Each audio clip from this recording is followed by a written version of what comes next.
What Did You Do in School Today is an initiative of the Canadian Education Association that uses student engagement as a key to improving learning in Canadian schools. It's a research and development program, and great things are happening in the classrooms across our network of participating schools. Today, teachers are being called upon to design learning environments that deeply engage students in schoolwork. The educators featured in this video risk doing what they've never done before, designing inquiry-oriented work with students. It's a real story of innovation, a story of teacher learning, and of student learning. Enjoy.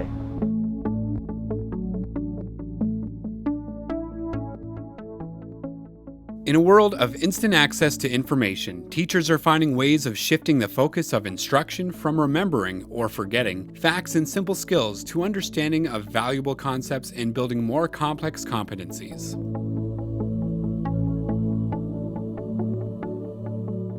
Inquiry, as a way of teaching and learning, is essential in enabling students to come to know and to use the important ideas within the curriculum.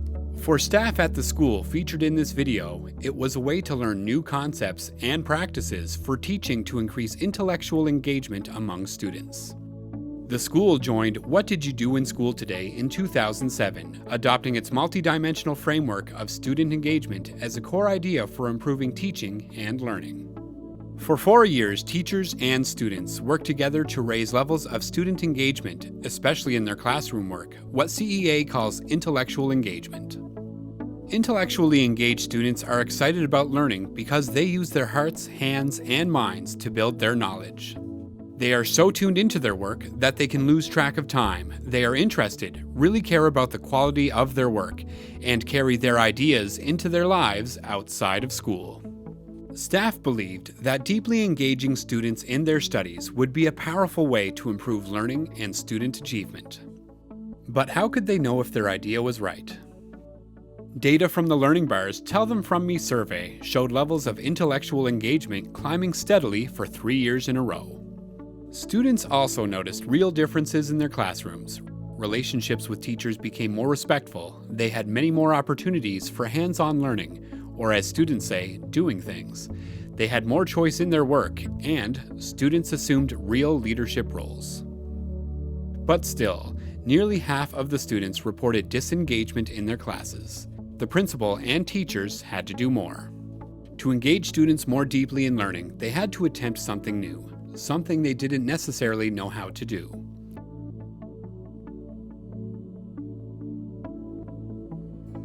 And so, they set out on a year-long, school-wide professional exploration of inquiry-based learning.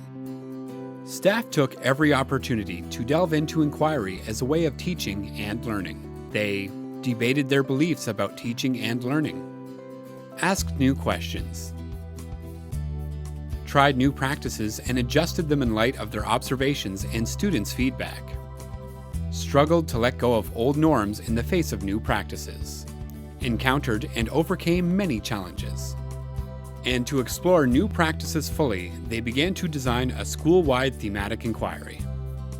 In June, they launched this inquiry about the power of food. For the final 2 weeks of the school year, students explored food from 3 perspectives: social justice, culture, and health.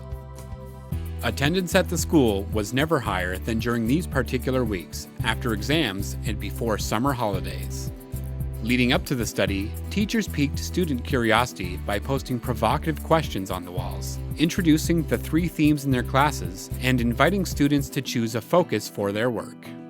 The regular timetable was abandoned, and as students and teachers formed teams, different topics attracted students from grades 7, 8, and 9. Together, the teams created a healthy cafe, mounted a community food drive, raised funds through a Hungry Bowls project, and, at a concluding assembly, presented videos, stories, and photo essays exploring family cultures, politics and economics of food, and sustainable and healthy food practices in their own lives. The power of food was an incredible success when assessed against preset criteria. Students asked meaningful questions to help them learn. They thought deeply about what they were learning because it mattered. Food does not just have to do with our diet and what we eat, but it also has to do with a bunch of other important issues, like it directly has to relate with poverty It directly has to relate with global warming, and food affects the entire world. It decides how healthy we are and who has the power. Food is not just food. Food is everything. They pursued topics of interest and shared their findings with others. The work we're doing now is a lot different. It's more hands-on than the work that we've been doing in class, more than just sitting in a desk and writing down notes off the board. They connected what they learned to their everyday lives. It applies to real life. Honestly, just some of the stuff we've been learning in class, the math is cool, that's interesting, but how is it going to help us later? That's what I've been wondering, and I can see right now, as we're doing all this math, how that stuff's going to help us. Everywhere we looked and listened, we saw evidence of intellectual engagement. You learn quite a bit from doing the hands-on stuff. It's a lot funner, and you don't tend to zone out as much as you might in class and stuff.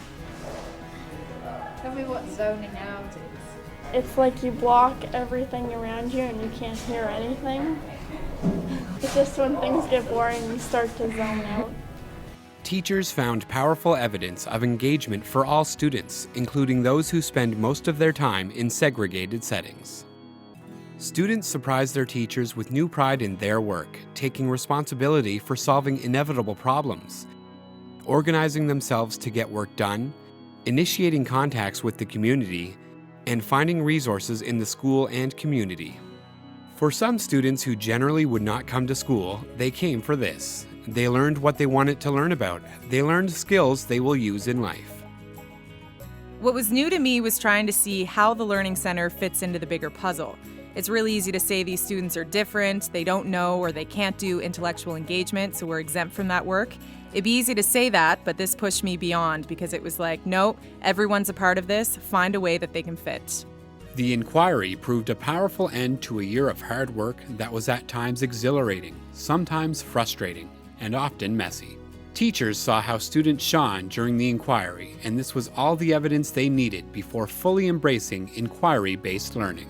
The experience reminded others of things they'd learned in teacher education programs but never used.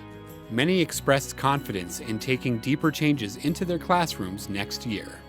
Like any new idea, not all teachers came to new understandings. A few teachers stuck with their current practices, and others, while excited by their experience, struggled to let go of a sense that it wasn't real teaching.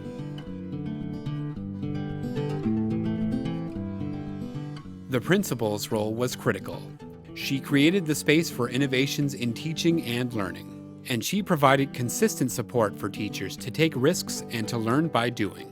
So what you do in school today kind of made us really look and examine. At first it was superficial, and that was by teachers and myself too. And then originally when I first looked at it, I'm like, how am I ever going to get to that level in the classroom of looking at relevancy and rigor, and when you know there's note taking on the board or filling in the blanks. But as you kept revisiting it and talking about it and doing some professional development around it, each time you made progressions. As a leader, you look for a piece where teachers go, oh. And as soon as you hear that, oh, then you need to jump on it with more learning, more opportunities, give them time to work together. What does that mean in their classroom? So it's kind of like you would with teaching, right? When you see a student and you see a spark, or if they're engaged somehow, find out what that interest is and keep coming back to it. It was about letting go. I had a set order when I arrived at the school, but this was about letting go. That was difficult, but it improved my teaching. The success of the Inquiry also lay in the high level of teacher collaboration achieved, not only in the learning, but in the practice of teaching. Inquiry is transformative. Will I ever do an inquiry-based unit again? Absolutely. There's no question in my mind. It's changed my way of thinking as a teacher. Social innovations that transform the ways that teachers and students do school result in profound changes to basic routines and resources, to the flow of authority among professionals and between teachers and students, and they alter the beliefs that hold traditional forms of schooling in place. The keys to successful innovation at the school were regularly scheduled time for professional collaboration, occasional access to experts, provision of technologies that extended student capacity for research, design, and production of representations of their learning, And above all, a leader with vision for new possibilities and support for the risks inherent in doing what teachers had not done before. Teachers who developed new conceptual and practical models of teaching and learning will take them into their ongoing work of designing learning environments. But we also have to remember, for innovations created in schools to persist over time and spread to other settings, educators require support, encouragement, and new expectations at all levels of the system.